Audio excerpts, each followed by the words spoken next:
If you're an indoor gardener, I'm willing to bet you've dealt with this problem: sad, lopsided plants. Well, the good news is there's a ridiculously simple, completely free trick that can change everything for them. And today, we're going to break down exactly how it works. So does this look a little too familiar? You bring home this gorgeous, perfect plant, and just a few months later, it looks less like a piece of decor and more like it's making a desperate, slow-motion escape toward the window. Yeah, we've all been there. I like to call it the leaning tower phenomenon. The side facing the sun, it's a lush, vibrant jungle. But the side facing your room, well, that's often a sad, dusty, forgotten wasteland. And look, this isn't just about aesthetics. It's a huge distress signal your plant is sending you. Okay, so we all know the big three, right? Water, light, and soil. But there's a fourth pillar of plant care that almost always gets overlooked. And that's what we're diving into today: rotation.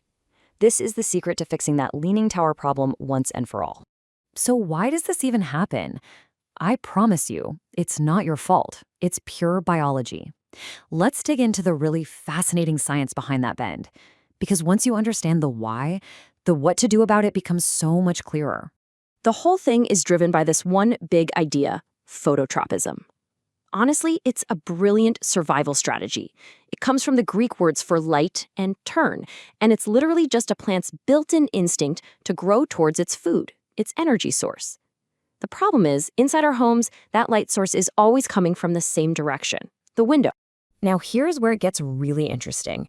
Let's meet the main character in this little biological drama: a plant hormone called auxin. Think of auxin as the foreman on the plant's construction crew. Its one job is to make cells grow longer. But here's the kicker: auxin is completely light shy. It hates the light. And this shows you exactly how it works. It's kind of genius, actually. When sunlight hits one side of the stem, all the little auxin molecules literally run for cover on the shaded side. So now you've got this super high concentration of auxin on the dark side, which causes those cells to grow way longer and faster than the cells on the sunny side. This lopsided growth physically pushes the whole stem, bending it toward the light. It's a chemical reaction forcing your plant to lean. This actually creates a huge internal crisis for the plant. The sunny side is a total powerhouse, cranking out energy. But the shaded side, it becomes a massive energy drain. And plants are ruthless about efficiency. If a leaf isn't producing, the plant starts what's called programmed leaf drop. It basically fires those leaves and abandons the foliage on its dark side. That's why the back of your plant gets all bald and sad. And believe it or not, it gets worse. A leaning plant is a physical danger to itself. As its center of gravity shifts, it creates what engineers call a lever arm effect. This puts a ton of mechanical stress on the stem and can literally pull the roots on one side right out of the soil. The whole thing just becomes unstable.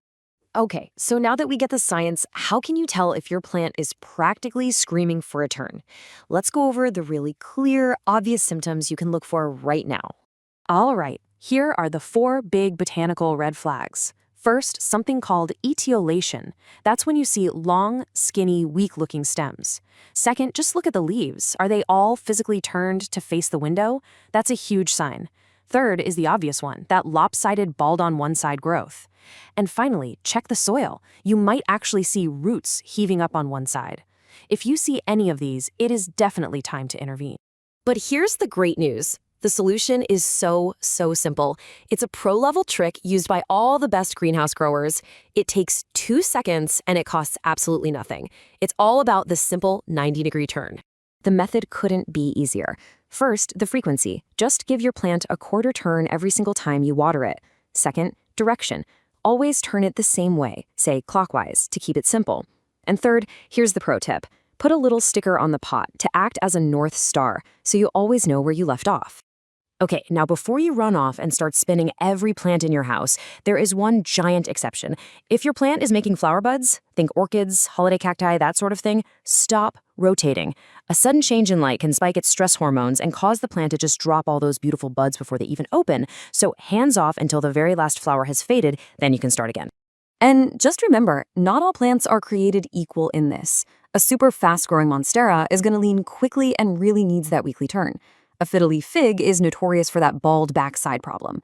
And for succulents and cacti, you have to be religious about rotating them, because once they lean, that damage is often for good. A great question I get all the time is from folks with those fancy setups. If you've got a grow light hanging directly overhead, does any of this rotation stuff still matter? And the answer is a huge, resounding yes. And it really just comes down to basic physics. Because of something called the inverse square law, the light is always going to be most intense right under the bulb. The leaves on the outer edges of the plant get way less energy. So by rotating the plant, you're making sure that all of its leaves get their fair share of time in that high-energy sweet spot. But here's the thing. The benefits of making this a habit go way beyond just getting a nice, straight plant. There are some truly incredible hidden perks that come with making this part of your routine. I mean, of course, you get a beautiful, full 360-degree plant. And yeah, you get a stronger stem and more symmetrical roots. But the biggest payoffs, the real game changers, are the ones you might not expect. You prevent dust buildup, and, most important of all, it helps with early pest detection. And this right here is the key. The act of rotation is an act of inspection. When you turn that pot, you are forced to look at the dark side, the side you never, ever look at. And guess what? That is exactly where pests like spider mites and mealybugs love to hide out. You will catch infestations weeks, maybe even months, earlier than you would have otherwise. So what does this incredible plant-saving, pest-detecting technique cost? What's the price tag? Absolutely nothing. $0. It is, without a doubt, the single most effective free upgrade you can give your entire indoor garden. So from now on, let this be your new mantra. Next time you pick up that watering can, don't just pour and walk away. Make it a 3-step ritual. Water, inspect, and rotate. It takes, 10 extra seconds, but the rewards are just massive. When you get right down to it, what you're really doing with this little turn is you're mimicking the dynamic, always changing light of the real natural world. You're giving your plant a tiny little challenge, and by doing that, you're helping it grow into a stronger, healthier, and just plain more beautiful version of itself. So I'll just leave you with this one question. Seriously, go take a look at your plants right now. What secrets have they been hiding on their dark side? It's time to turn them into the light and find out.